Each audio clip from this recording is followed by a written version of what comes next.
ओम शांति। ओम शांति। आज बाबा के 16/3/2023 के महावाक्य प्रातः मुरली। ओम शांति। बाप दादा मधुबन। बाबा ने कहा, मीठे बच्चे जी बाबा, बाप आया है तुम बच्चों की महफिल में। अभी तुम ज्ञान अमृत की महफिल मना रहे हो।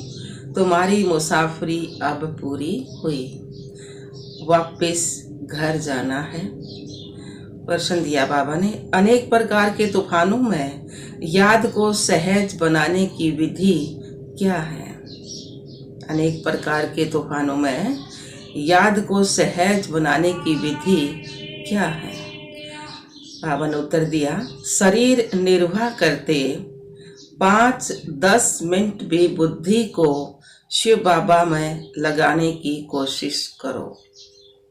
इस शरीर को भुलाते जाओ, मैं अशरीरी आत्मा हूँ, पारट बजाने के लिए इस शरीर में आई हूँ। अब फिर अशरीरी बन घर जाना है। ऐसे ऐसे अपने साथ बातें करो। एक सत्य बाप के साथ बुद्धि का संग हो, दूसरे संग से अपनी संभाल करो तो याद सहज हो जाएगी। गीत आया है, आ गए दिल में तू। बाबा दिल में आ गया ना।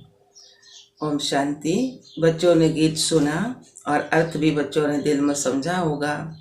फिर भी बाप समझाते हैं, क्योंकि अभी बाप इस महफिल में आए हुए हैं। महफिल तुम्हारी भी है, सारी दुनिया की भी है। भगवान कहते हैं, मैं आता हूँ भक्तों की महफिल में, तो सब भगत ठहरे ना। उनमें भी फिर खास उन भक्तों की महफिल में आता हूँ जो भगत मुझ परम पिता परमात्मा से वर्षा लेने आए हुए हैं। जिन आत्माओं की बुद्धि में अब परम पिता परमात्मा की याद है, उन्हों की महफिल में हाजिर हूँ। महफिल में कुछ खिलाया पिलाया जाता है ना, तो बाप कहते हैं, तुम बच्चों को ज्ञान अमृत की महफिल करा रहा हूं, जो आकर बाप के बने हैं।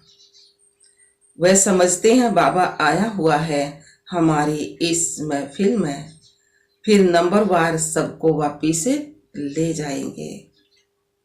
खास तुम बच्चों की महफिल है, जो भगवान के बच्चे बन गए ना, खास उन बच्चों की महफिल है ना।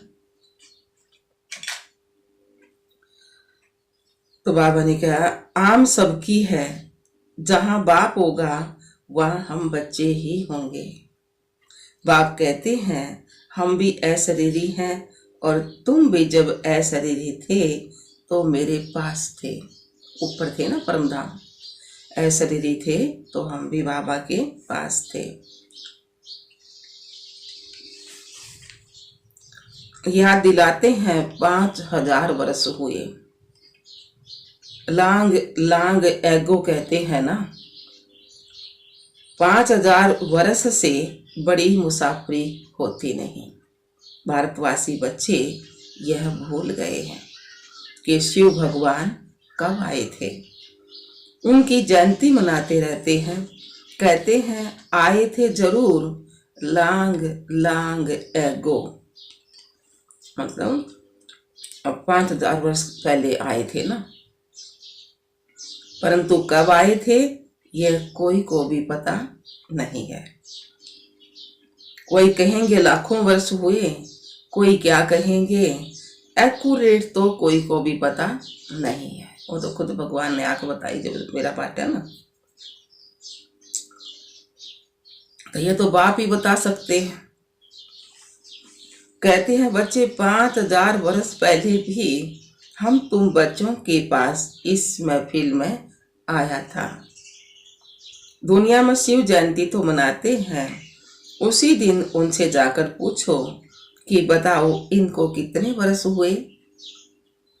गांधी की जयंती मनाएंगे तो झट बता देंगे कि इतने वर्ष हुए। शिव का कोई बता नहीं सकते, परंतु तुम बच्चे जानते हो शिव को तो बहुत समय हुआ। 5000 वर्ष पहले आए थे ना, जबकि आया था, तो वह तो कुछ भी नहीं जानते। कहते हैं जन्म मरण रहित है, नाम रूप से न्यारा है। दुनिया का है ना, अगर जन्म मरण रहित है, रहित तो है, और नाम रूप से न्यारा, ये भी कह दिया। फिर नाम भी है उसका शिव, रूप भी है ज्योति बिंदु, देश भी है उसका परम धाम, सब कुछ है ना। तो बाबा ने कहा अरे नाम रूप से न्यारा है तो फिर जयंती किसकी मनाते हो?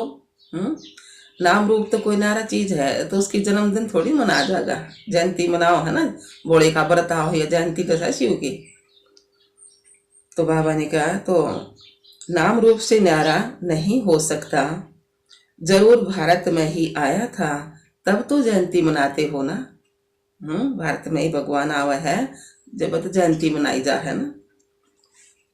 तो बाबा ने कहा जरूर भक्ति का समय जब पूरा होगा, तब भगवान को घर बैठे आना पड़े। भगवान किस रूप में आते हैं यह कोई भी नहीं जानते। बड़ा चतुराई से कोई से पूछना है और फिर समझाना है। भगवान तो ज्योति बिंदु है ना, भगवान तो इस ब्रह्मा के तरह आवा है, फिर ज्ञान सुनावा।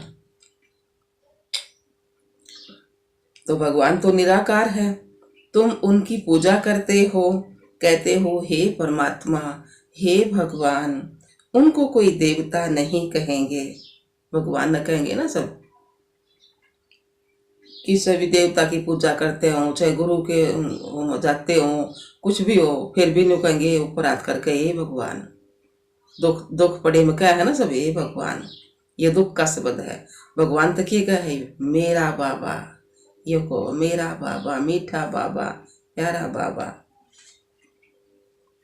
तो बाबा ने कहा तो उनको कोई देवता नहीं कहेंगे, देवताएं हैं ब्रह्मा विष्णु शंकर, तो इन चित्रों पर भी समझाना पड़े। तुम शिव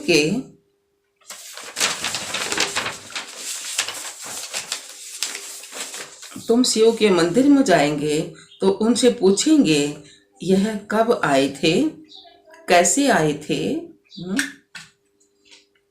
मंदिर में जाएंगे तो पूछेंगे ना, भाई ये कैसे, कब आए थे, कैसे आए थे। निराकारी दुनिया से तो सब आते हैं, परम पिता परमात्मा को पतित पावन कहते हैं। तो क्या किया, पतितों को पावन कैसे बनाया, जरूर साकार में आकर मुख से समझाया होगा, कोई शिक्षा दी होगी, ऐसे ही तो कोई कह ना सके। गाँव है ना भक्ति में, पतित पावन सीताराम रघुपति राघव राजा राम, गायन है। तो आए थे और पतितों को पावन भी बनाया था, अब फिर आ रहे हैं भगवान, तो जरूर साकार में आकर मुख से समझाया होगा। साकार में आए ना, ब्रह्मा के तन में आए तो इनके मुख से समझाया, कोई शिक्षा दी होगी, ऐसे ही तो कोई कह ना सके, जरूर मनुष्य तन में ही आएंगे। भगवान आते हैं नई रचना रचने, तो जरूर कोई के तन में आया होगा। गाया हुआ है ना, ब्रह्मा मुख से मनुष्य सृष्टि रची गई। तो ब्राह्मण सृष्टि नाम नहीं लिखा हुआ है, ये रखा ब्रह्मा मुख से मनुष्य सृष्टि रची गई, ब्रह्मा सृष्टि नाम नहीं लिखा हुआ है, इसके द्वारा रची गई ना। तो ब्रह्मा मुख कमल से मनुष्य रचे जाते हैं, तो जरूर ब्रह्मा के बच्चे के ठहरे हम ब्राह्मण ही होंगे ना। इस ब्रह्मा के मुक्त हमने ज्ञान लिया, तो ये ब्रह्मा के मुक्त ज्ञान लिए पाछा तो ब्रह्मा मुख वंशावली हम ब्राह्मण हुए ना। तो प्रजापिता ब्रह्मा ने तो जरूर ब्राह्मण ब्राह्मणियां रचे होंगे, सिर्फ मेल रचे तो वृद्धि कैसे हो। मेल रचे तो वृद्धि कैसे हो। तो बाबा ने कहा सिर्फ फीमेल रचे तो भी वृद्धि कैसे होगी, इसलिए दोनों ही है ब्रह्मा कुमार कुमारियां, नहीं तो ब्राह्मण संप्रदाय कैसे बने। परम पिता परमात्मा रचता बेशक है, ब्रह्मा द्वारा मनुष्य सृष्टि रची जाती है तो जरूर ब्रह्मा तन में आना पड़ता होगा। ये बातें जो अच्छी रीति समझकर उदाहरण करेंगे वहीं फिर समझा सकेंगे। जो पूरे राजयोगी होंगे बाप को और राजाई को याद करते होंगे, जिसके लिए ही बाबा कहते हैं बच्चे सवदर्शन चक्रधारी बनो। सब तो पूरा याद करते नहीं हैं। बाबा के पास आते हैं, कहते हैं ज्ञान तो सहज है, चक्कर को भी समझा है, 84 जन्मों का राज भी ठीक समझा है, परंतु 84 जन्मों का राज भी ठीक समझा है, 84 जन्म तो जरूर लेने हैं, और जो पहले नंबर वाले हैं वही 84 जन्म लेंगे। यह तो सब ठीक है, परंतु याद में रहना यह बड़ा मुश्किल है। योग में अनेक प्रकार के तूफान आते हैं, उनको कैसे वश करें? उसका उपाय क्या है? कौन सा टाइम है जिसमें अच्छी रीति याद कर सके? तो बाबा ने समझाया, यूं तो चलते फिरते उठते बैठते याद करो। अभी तुम यहाँ बैठे हो, हम तुमसे पूछते हैं स्त्री को याद करते हो? तो कोई याद करनी थोड़ी पड़ा है, वैसे याद रहा है ना। तो अब नाम स्त्री का सुना तो झट बुद्धि भागी ना स्त्री की तरफ, याद आ गई ना, तो बुद्धि का काम हो गया ना ये सब। तो बाबा ने कहा वैसे ही तुम भल कोई भी काम शरीर निर्वात करो, परंतु शिव बाबा के पास बुद्धि लगाने की कोशिश करो। जैसे स्त्री याद आ गई, फटते स्त्री का नाम लेते, तो उसी तरह बाबा का काम काज करते हुए बुद्धि ऊपर लगी रहे। बुद्धि शिव बाबा की तरफ कोशिश करो लगाने की। 5-10 मिनट भी याद करो। हाँ, ये माया भी विघ्न जरूर डालेगी, तूफान बड़ी जोर से आएंगे डगमगाने के लिए, परंतु फिर भी तुम अपना पुरुषार्थ करते चलो। इस शरीर को भुलाना अथवा बाबा की याद में रहना बात एक ही है। अपने को आत्मा अशरीरी समझना पड़े। मैं असुल अशरीरी था, पारट बजाने के लिए शरीर लिया है, फिर अशरीरी बनकर जाता हूँ। बुद्धि में सिर्फ बाप और बाप का घर याद हो। बाप का घर वही है जहाँ अब जाना है। फिर यह बुद्धि में है कि बाप की प्रॉपर्टी है सतयुग, तो एक बाप की याद से वह याद भी आएगी। भक्ति मार्ग अथवा ज्ञान मार्ग में बुद्धि तो और तरफ जाती है ना, कन्या की सगाई हो जाती है तो फिर 1-2 की याद रहती है ना। भक्ति में कोई बैठेंगे तो भी माया विघ्न डालती है। बुद्धि धंधे आदि तरफ चली जाएगी, माया की दुश्मनी है ना। भगत देवताओं को याद करेंगे तो भी बुद्धि और तरफ भाग जाएगी। माया बुद्धि को ठिकाने लगने नहीं देती है। ऑफिस में जाते हो तो भी उसी कार्य में बुद्धि रहती है। इम्तिहान पास किया तब यह काम करना होता है, उसमें बुद्धि लग जाती है। अवक चीज में बुद्धि लगाने में माया हैरान करती है। भक्तों को भी बड़ी मुश्किल से साक्षात्कार होता है। जब बहुत ही तीव्र भक्ति करते हैं तब बाप खुश होते हैं। अभी तो भक्ति की कोई बात है ही नहीं, अभी तो है नॉलेज। वास्तव में भक्ति भी करनी चाहिए एक शिव बाबा के। अगर बेचारी भक्ति हो तो साक्षात्कार भी हो। आजकल तो वह बेचारी बन गई है, सबको याद करते रहते हैं तो बाबा साक्षात्कार भी नहीं कराते हैं। एक में पूरा निश्चय हो तो बाबा साक्षात्कार भी कराए। तो बाप समझाते हैं, मुझ एक को याद करो। मुख से कुछ भी कहना नहीं है। तुम स्त्री को याद करते हो तो कुछ मुख से कहना पड़ता है क्या? ख्याल आया और बुद्धि भाग जाती है, तो ये बेहद का बाप तो सदा सुख देने वाला है ना। तो अब तुम्हारी सगाई कराते हैं उस परम पिता परमात्मा से, तो उसको याद करने का प्रयत्न करो। माया तो तूफान लाएगी, सारी दुनिया दुश्मन बनेगी, परंतु बाप को नहीं बोलना है। जितना बाप को याद करेंगे उतना विक्रम विनाश होंगे। जितना भगवान ने याद करेंगे उतने हमारे पाप खत्म होंगे। ऐसे तो बहुत मनुष्य होते हैं जो सारा दिन भगवान का नाम भी नहीं लेते हैं। बहुत खराब संग होता है, इसलिए कहा जाता है संग तारे कुसंग बोरे। अच्छा संग वो पार तारेगा, बुरा संग है वो डुबोएगा। सत्य परम पिता परमात्मा का संग ही पतित से पावन बनाएगा। अभी तो सारी दुनिया ही पतित है, उनको संग चाहिए पतित पावन का। पतित पावन कौन है? शिव बाबा। तो जरूर उनको यहाँ साकार में आना पड़े ना। सत्य है ही एक, सत्य की महफिल में ही तुम बैठे हो। जानते हो हम आत्माओं का संग अब परम पिता परमात्मा के साथ है। बाप कहते हैं मेरी याद से ही तुम्हारे विक्रम विनाश होंगे।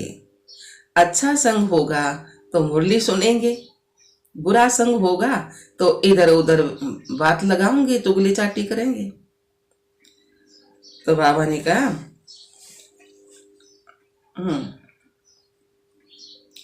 अच्छा जानते हो ना कि हम आत्माओं का संग परमपिता परमात्मा के साथ है। बाप कहते हैं मेरी आज तुम्हारे विक्रम विनाश होंगे। अच्छा संग होगा तो मुरली सुनेंगे, बुद्धि योग एक बाप के साथ लगा रहेगा। तो ऐसा संग पार तारेगा अर्थात पावन बनाएगा। पावन बनने बगैर उनके पास कोई जा नहीं सकते। पावन नहीं बनेंगे तो शिव बाबा के पास कोई जा नहीं सकता। बाप खुद ही सिखलाते हैं मेरे साथ कैसे योग लगाओ। पढ़ाने के लिए खुद आकर सम्मुख होते हैं। बुद्धि का योग और संग तोड़ एक संग जोड़ना है, तब ही विक्रम विनाश होंगे और कोई उपाय नहीं है। पावन दुनिया है ही स्वर्ग, वहां के सुख तो अपार हैं। ऐसे नहीं वहां भी दुख है, दैत्य है, वहां तो दुख का नाम निशान ही नहीं रहता। सो भी 21 जन्मों के लिए कितनी भारी प्राप्ति है। 21 जन्मों के लिए कोई भी दुख नहीं होता। तो बाप तो यहाँ आकर पढ़ाते हैं भगवानुवाच हम तुमको राजाओं का भी राजा बनाने सहज राजयोग सिखाता हूँ। मनुष्यों की बुद्धि में तो श्री कृष्ण का चित्र आ जाता है। तुम्हारी बुद्धि में है कि हमको पढ़ाने वाला कौन है? खुद भगवान है। जो ही ज्ञान का सागर है वही तुम बच्चों को नॉलेज दे रहे हैं। यह है सौदर्शन चक्करधारी त्रिकालदर्शी बनना। सारी सृष्टि के चक्कर को जानने वाला और तीनों कालों को जानने वाला। त्रिकालदर्शी माना तीनों कालों को जानना, सृष्टि के आदि मध्य अंत को और तीनों लोकों को जानना।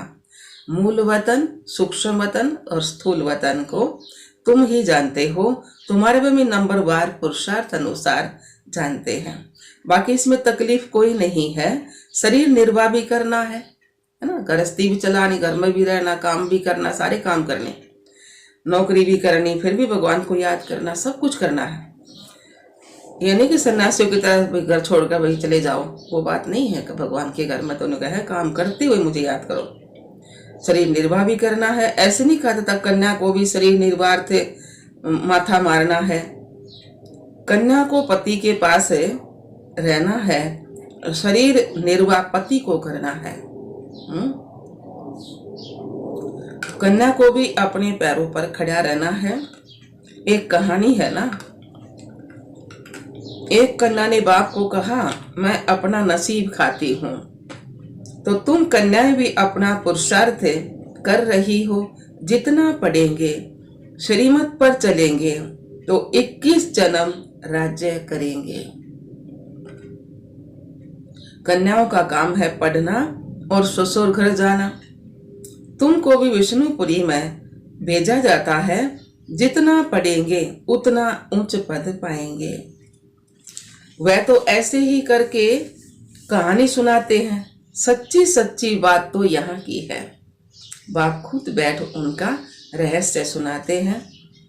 तुम सब कन्याएं हो, अधर कन्या भी अपना जीवन बना रही है। शादी कर कर फिर पवित्र रहना, तो उन कहे हैं अधर कुंवारी। हम सब माताएं जो हैं वे अधर कुंवारी है ना। लड़की तो है कन्या कुंवारी है ना, और हम हैं अधर कुंवारी। तो बाबा ने कहा, हाँ कह रहे थे ना बाबा, बाप खुद बैठ रहे ऐसा सुनाओ है ना सारा। तुम भी सब कन्याएं हो, अधर कन्या भी अपना जीवन बना रही हैं। बाप ऐसे कर्म सिखलाते हैं जो कभी दुखी हुआ विधवा नहीं होना पड़ेगा। इसे अच्छे कर्म सिखाओ से नहीं बाबा, तो सतयुग में से अच्छी दुनिया में चलेंगे, अब वही उसमें कभी भी विधवा नहीं होना पड़ेगा। आधी उम्र में किसी का शरीर छुट्टे को नहीं।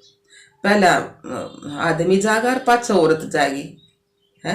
150 साल की आयु होगी तो उसमें भी पहले आदमी जागा फिर औरत, विधवा नहीं होगी। तो बाबा ने कहा तो बाबा कह रहे थे कि वहां कभी विधवा नहीं होना पड़ेगा, परंतु बिरला ही कोई ऊंची तकदीर बनाते हैं अपनी। जिसकी बुद्धि में ज्ञान बैठेगा वो ही तो अपनी तकदीर बनाओगा। कोई तो बनाते बनाते फिर आश्चर्य बनते भागंती हो, ऐसे बाप को भी फारकती दे देते हैं। ऐसा बाप जो देखो कितना सुख देना रहा है, पतिता तो पावन बनावे, नरक तो स्वर्ग में ले जावे, उसको भी देखो फारकती छोड़ कर चले जा। डाइवोर्स भी दे देते हैं, डिवोर्स भी दे देते हैं, क्योंकि शिव बाबा बाप भी है और पतियों का पति भी है, देव का महादेव भी है। तो ऐसे बाप को बच्चे फारकती दे देते हैं। आत्मा का पति भी है ना हमारा, तो तकदीर को लकीर लगा देते हैं। शरीर के पति तो सब अधिक हैं ये हैं, और आत्मा का पिता भी है, वो पति भी है, वो बेटा भी है, वो भाई भी है, सब कुछ है ना शिव बाबा। आत्मा का अलग चीज होगी ना, आत्मा और शरीर दो चीज होगी। तो बाबा ने कहा तकदीर को लकीर लगा देते हैं। सजनी है तो भी डाइवोर्स देने से कोड़ी तुल्य बन पड़ेगी। यह भी गया हुआ है, आश्चर्यवंत डाइवोर्स देवंती, आश्चर्यवंत एकदम डिवोर्स तलाक देवंती, और फारकती देवंती। फिर बाप से 21 जन्म का राज्य भाग्य मिलता है, उनको भी फारकती दे देते हैं, छोड़ दे हैं उसने भी। तो बाबा ने कहा कोई तो आकर बाप का बनेंगे, कोई कोई फिर महामूर्ख भी बनेंगे जो फारकती भी देंगे, डाइवोर्स भी देंगे। उसको तो महामूर्ख कहा जाएगा ना, जो बिना फीस पढ़ाओ रोज भगवान, इतनी ऊंची पढ़ाई और उसने भी छोड़ कर चले जा, तलाक दे दे भगवान तय। तो चलन से ही मालूम पड़ जाता है, चलन ही खराब होता है ना उनका जो छोड़ कर चले जा। माया का चलन होगा ना, रावण का चलन का। तो विकार में जाते रहते हैं, फिर छिप छिप कर बैठ जाते हैं, फिर लिख भेजते हैं कि बाबा भूल हो गई, क्षमा करो। अब 100 गुना दंड तो चढ़ गया, माफ थोड़ी ना होगा। विकार में गया, 100 गुना दंड चढ़ गया, वह कैसे कैंसिल हो सकता है। सच बताने से आधा माफ भी हो जाए, तो इसलिए बाबा कहते छिपा कर कभी विकार में नहीं जाना। उन तो सारा दिखा है भगवान, तो सही सातारा भीतर जाओ विकार में, फिर भी मेरा सुन दो। तो बाबा ने कहा नए फैमिलियरिटी में ही आना है, क्रोध भी बहुत भारी भूत है, बहुतों को दुख देते हैं। बाप को 5 विकारों का दान दे, फिर वापिस ले तो पद भी भ्रष्ट हो जाएगा। अच्छा जी बाबा, मीठे मीठे सिखलदे बच्चों प्रति माता पिता बाप दादा का याद प्यार और गुड मॉर्निंग। रूहानी बाप की रूहानी बच्चों को नमस्ते। हम रूहानी बच्चों की रूहानी बाप दादा को याद प्यार गुड मॉर्निंग, नमस्ते नमस्ते नमस्ते दी। हम बाबा की बच्चे सदा रहे हंसते और हंसाते। शुक्रिया मीठे बाबा, शुक्रिया। धारणा के लिए मुख्य सार है, अपनी उस तकदीर बनाने के लिए विक्रम विनाश करने का पुरुषार्थ करना है, पढ़ाई पर पूरा पूरा ध्यान देना है। दूसरा पॉइंट, कुसंग से अपनी बहुत संभाल करनी है, पतित पावन बाप के संग से स्वयं को पावन बनाना है। वरदान दिया बाबा ने, सौदर्शन चक्रधारी बन हर कर्म चरित्र के रूप में करने वाले माया जीत सफलता मूर्त भाव। सौदर्शन चक्रधारी बन हर कर्म चरित्र के रूप में करने वाले माया जीत सफलता मूर्त भाव। सार दिया है, जैसे बाप के हर कर्म चरित्र रूप में गाए जाते हैं, ऐसे आपके भी हर कर्म चरित्र के समान हो। जो बाप के समान सौदर्शन चक्रधारी बने हैं, उनसे कभी भी साधारण कर्म नहीं हो सकते। सौदर्शन चक्रधारी की निशानी है ही सफलता स्वरूप। जो भी कार्य करेंगे उसमें सफलता समाई हुई होगी। सौदर्शन चक्रधारी मायाजीत होने के कारण सफलता मूर्त होंगे, और जो सफलता मूर्त है वह हर कदम में पद्मा पद्मपति है। स्लोगन दिया बाबा ने, खुशी के समृद्ध संकल्पों की रचना करो तो तन मन से सदा खुश रहेंगे। खुशी के समृद्ध संकल्पों की रचना करो तो तन मन से सदा ही खुश रहेंगे। अच्छा, ओम शांति बाबा। लाख लाख बार शुक्रिया बाबा।